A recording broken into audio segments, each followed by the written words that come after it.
Is that on it? I don't know, Mr. Ben. I don't know.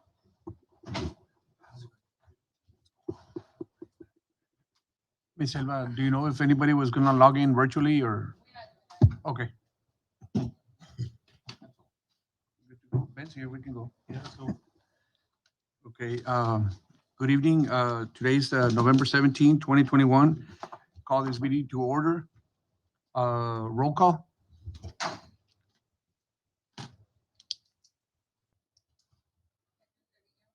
Present.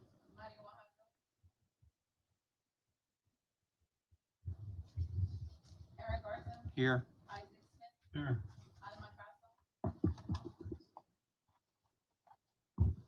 Bobby Carrillo, Present. Ben Cantu, Present. Rudy Beltran, Here. Hernan Figueroa. Okay. For those that are not here, do we get a motion to excuse any members, the members?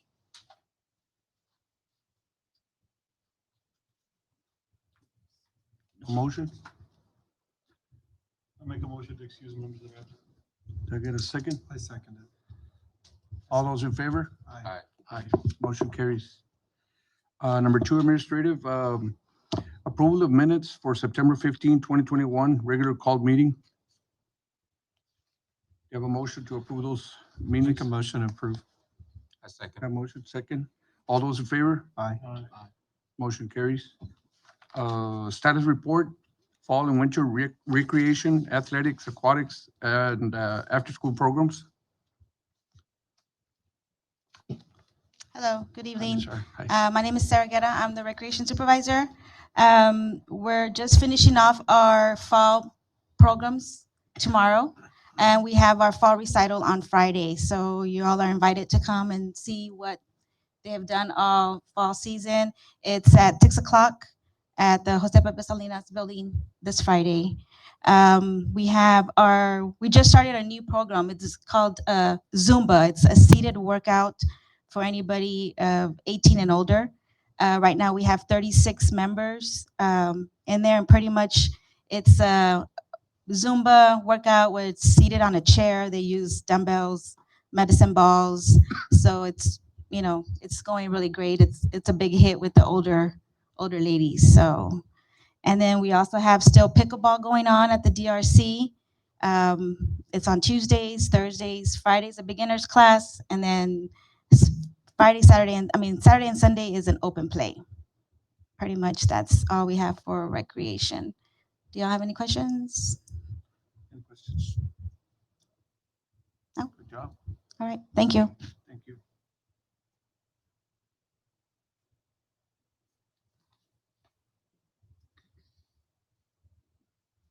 Good evening. I'm Roy Hinojosa. For our youth tackle football, for athletics, we're currently wrapping it up. It's pretty much finishes the first week of December, and then we start our playoffs, and then hopefully by December 11th we have the Super Bowl. We do have 4 teams in 4th and 5th grade division, and 4 teams in the 6th grade divisions, and we are interlocked with San Juan and Alamo. So I think our teams are doing pretty well out there.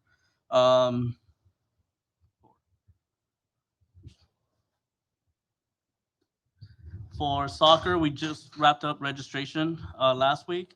We have a total of 25 teams. The season will begin on December 13th, the week of, and the all games will be played at the new sports complex that we have. It's North Pharr. It's all turf. So this will be the first season where we will be playing every games in all turf. We do need coaches. So if you guys want to know anybody that wants to volunteer to coach soccer, it's not that hard. Just everybody just runs around and kicks a ball. For the girls basketball, we just wrapped up registration. We have a total of 24 teams. The season begins December 6th, and all the games will be played at the PSG facilities. That's for 2nd and 3rd grade all the way to 6th grade. Winter baseball, that one starts on the 29th. We're about to get started. We have 3 or 4-year-olds, 5 and 6-year-olds, and 7 and 8-year-old divisions. We have a total of 22 teams, and those will play on Moore Road at the Pharr Sports Complex. For winter, we just wrapped up girls volleyball. That one already finished, and But the one that's not up there that I want to touch on is the adult softball program. That one's being run by Anthony Rivera. It is 2 divisions, all males and co-ed. It's $250 per team, and the deadline is December 15th. So if you guys have anybody that y'all want to put in a team together, that'll be great. So pretty much that's it. Y'all have any questions for us? For tackle, for volleyball, How basketball? long is the season for the softball league?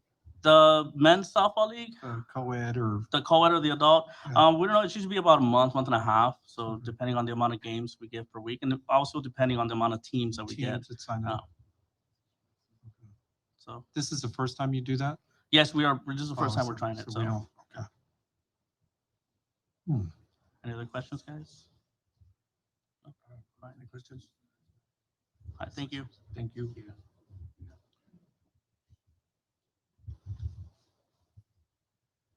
Good evening. My name's Sean Martin. I'm one of the athletic supervisors here at Parks and Rec. Right now, we're currently wrapping up flag football. We have our championship games. They're going to be played tomorrow for the 5 and 6-year-old division, 2nd and 3rd grade division, and the 4th grade division.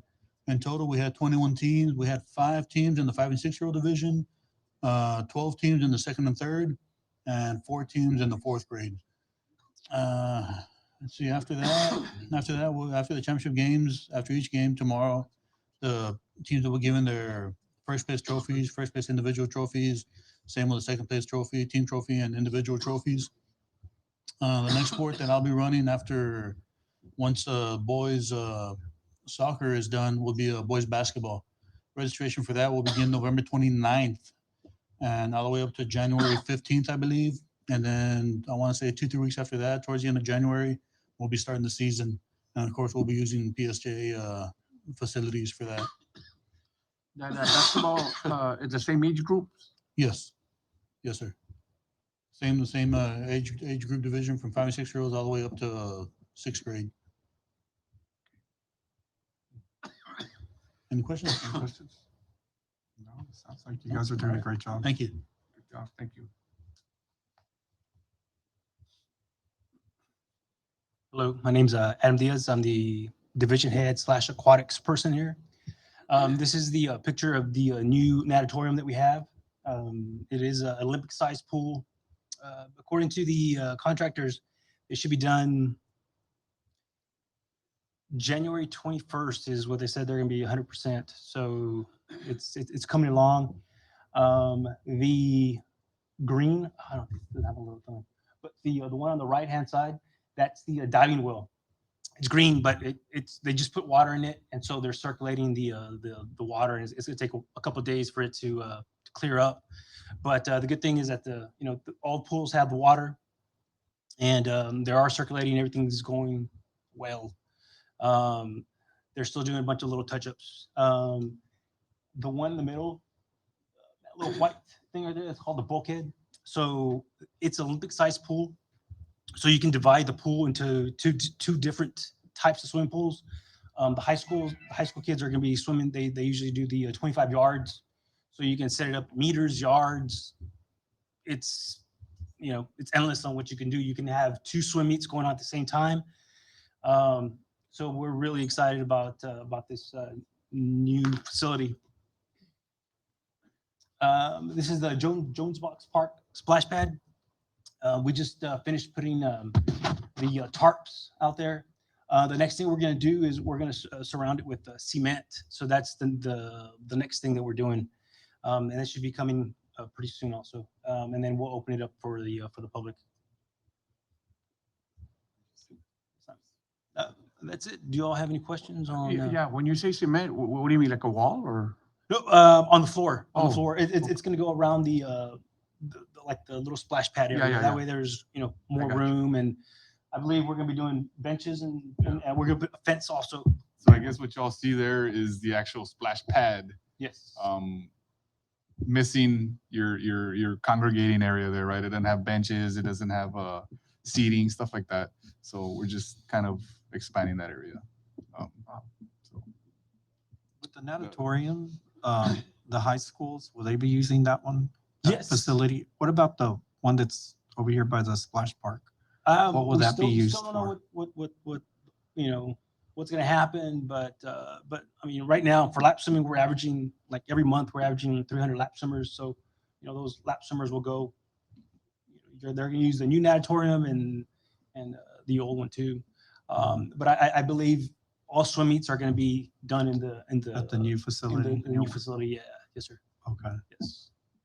I mean, it's you know, diving and then again, the university is gonna be using it also. So it's exciting. It's a huge thing for Pharr. And that opens up for water polo and all the swim meets, you know, in the summer too. So we're really, really excited about it. Is it heated? It's yes. Yes. Mhm.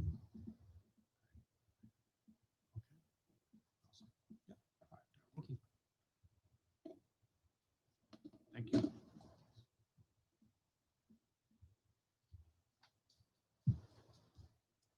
Good afternoon, Lily Martinez, urban ecologist. So my updates, just we had a very successful Arbor Day tree giveaway event on Friday, November 5th, and this was in collaboration with Public Works. So we gave away about 100 trees, and they were all probably gone within like the hour. So very successful compared to last year, and uh, I'm also working on the Mayor's Monarch Pledge and the Tree City USA Pledge report forms. And so that's just basically end of the year updates on what we did, what we accomplished. We also did the proclamations just this November. So November 1st, I believe, was the Mayor's Monarch Day Pledge. And then on November 15th, we proclaimed November 5th as Arbor Day. Just because that's the state of Texas's Arbor Day set date. Also, these applications should be submitted by December, so hopefully I have everything done by then, and then we can go ahead and apply for these again for next year. And the Resilient Habitats Grant, so that's with the National Wildlife Federation, and initially the grant was supposed to go to funding 5 separate areas throughout the city of Pharr. But I guess just to mitigate any like danger to the plants or just, you know, some accidents that might happen with, you know, groundskeepers or contractors not realizing that they're supposed to be there, 'cause when people kind of look at native plants, they kind of think of weeds. And so we're going to go ahead and just change this and put this grant towards funding a truly nature area at it's a new property. I'm not too sure if you guys are familiar with it. Recently acquired by the city of Pharr over by Hall Acres. And so that's where we're going to go ahead and put that grant towards just rehabilitating that area, removing invasives, non-natives, type stuff like that, and then putting natives in. And that way, if there's any maintenance, we avoid any accidents like plants getting How killed big off. is that area? Total 27 acres. So yeah, it'll be another nature park. So all very minimal, I guess, construction will be done there. Just a small parking lot. It'll be a dirt trail and stuff like that. So not like our other nature park that has the amphitheater and all that. So Yeah, it'll be real nice. yeah, so it'll be a pretty big trail. So Yeah. but yeah, that's pretty much Good it. job. Thank you. Thank you. Thank you. Appreciate it.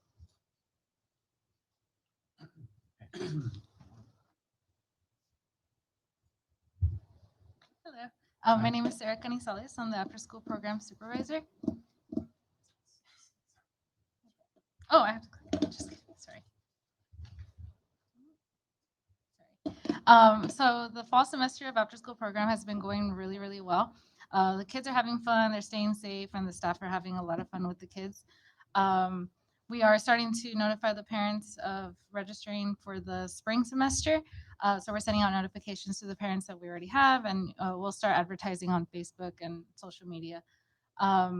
It is going to be the same price, $50 per child per semester. And those are just some pictures of some activities that the kids were doing. DIY t-shirts and Halloween cupcakes. They're a little small, but hope y'all can see them. Do you guys have any questions? No questions? No questions? Thank you. Thank you. Is that it on the status report? Next item, introduction of new board member, Mr. Hernan Figueroa. Welcome, sir. Thanks, sir. Want to say a few words? You may. I'm honored to be here. You know, I have worked with the PSGA ISD for quite some time. I served as a track and cross country coach for many years, an FCA hurdle leader there for about 27 years total. You know, I'm presently at the AD at Vanguard Academies, went back to Pharr, you know, and I'm just, when the opportunity arose, you know, I felt that, you know, that was, I see some familiar faces here, and I'm very happy to be here. And this is the first time that I serve in a committee like this, but I'm all willing and ready to do whatever we have to do. You know, I just bear with me. I'm new, but just point me in the right direction. I'm ready to go. Thank you very much. Thank you. Welcome. Well, welcome. Thank you. Thank you, Coach. Okay. Next item, status report on the city and upcoming events. Good evening. My name is Abel Molina. I am the after-school program coordinator. So alongside from the after-school program, we've been staying busy running our Trail of Terror this year at the Pharr Nature Park. We had a little bit over 7,000 people come to this event, so we consider that a success. I was going to show you guys a recap video, but I'm not sure if I can.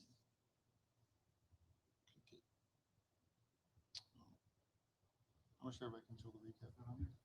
Well, it's there, but I would need to click.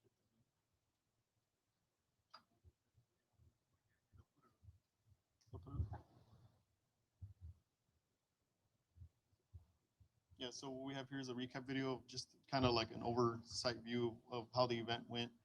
So we'll let it play. So you had 7,000. A little bit over 7,000 people show up throughout the month. How did you all do it for parking? Parking? Were people bused or trolleyed or? No, we had enough parking in the area. So what we did is we staggered the times, kind of like movie showings. So Sure. when people picked up their tickets, they picked up the ticket for like a 7:30 showing, an 8:30 showing, a 9:30 showing. So as the 7:30 showing people would leave, the 8:30 showing people would come in, and then they would leave, and it would just go in a big cycle. So we made it flow really, really smooth, you know, so that we didn't get have any a big backlash from the neighborhood or anything. No, surprisingly not.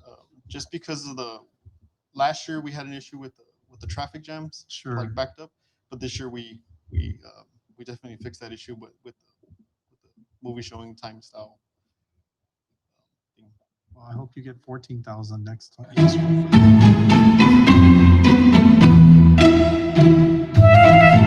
Trail of Terror 2021.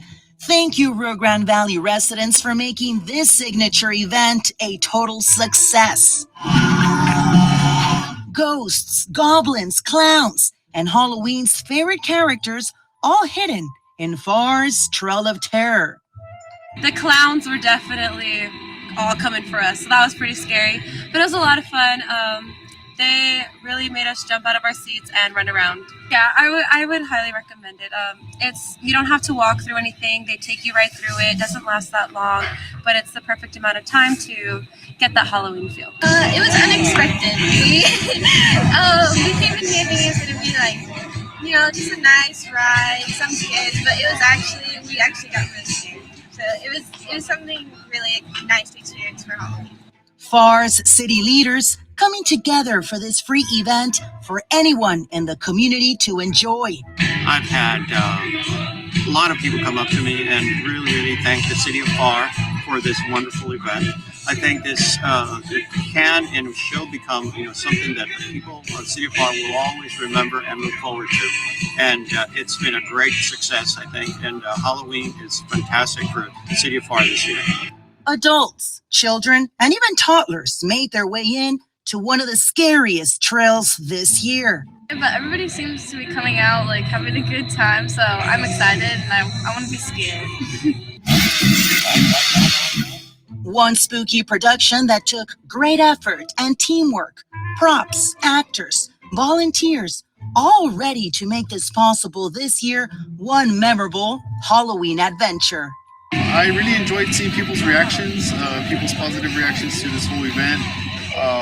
We are trying to make it bigger and better for next year. We do have something special planned for everybody. On behalf of everyone at the City of Pharr, thank you and save the date for Halloween 2022.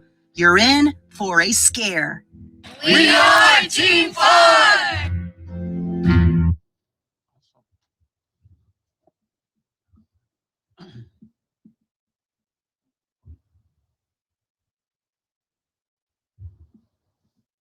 Yeah, so that was our Trollo Terror, so that consumed a lot of our time throughout October.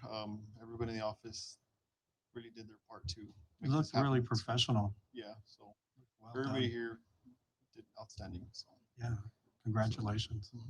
Awesome job. So those are just the numbers. We had about 500 people a night, which tallied up to about 7,000 people for the month. And this year we did offer our first merchandise themed for the event, so people can wear year round and kind of, spread the word out there that City of Pharr is trying to make this event bigger and better for everybody. So while the trail was finishing up, we did manage to have our second free pumpkin patch, which is a pretty big hit here in Pharr as well. Probably because it's free. People really do enjoy just being able to walk up to it here at downtown park and take photos with their families and stuff like that. So I think just about every night there was like 300-400 people wanting to take pictures with that pumpkin patch set up there. It was all designed and built by us here at Parks and Recreation. So yeah, we have that. We had that going, and it was taken down November 7th due to the Christmas decorations being put up. So, but people definitely got to enjoy that. We had our movies in the park at downtown for the Dia de los Muertos Market Days event. We had showed Coco in themed with the Market Days event that Chamber had. And we will be having another movie showing December 11th in conjunction with our Christmas Posada. So we haven't selected a movie yet because there's a lot of Christmas movie choices out there for us to go through. So if you guys have any suggestions, let me know. We can probably make a vote or something like that. But other than that, that should be it. Any questions?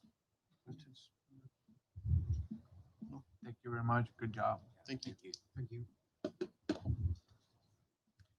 Okay, next item, any comments, board members, anything? No, I think everything is pretty self-explanatory. And our last item, adjournment. Do I have a motion to adjourn? Motion to adjourn. Do I have a second? All those in favor? Aye. Aye. Meeting's adjourned. Thank you guys for showing up. Thank you.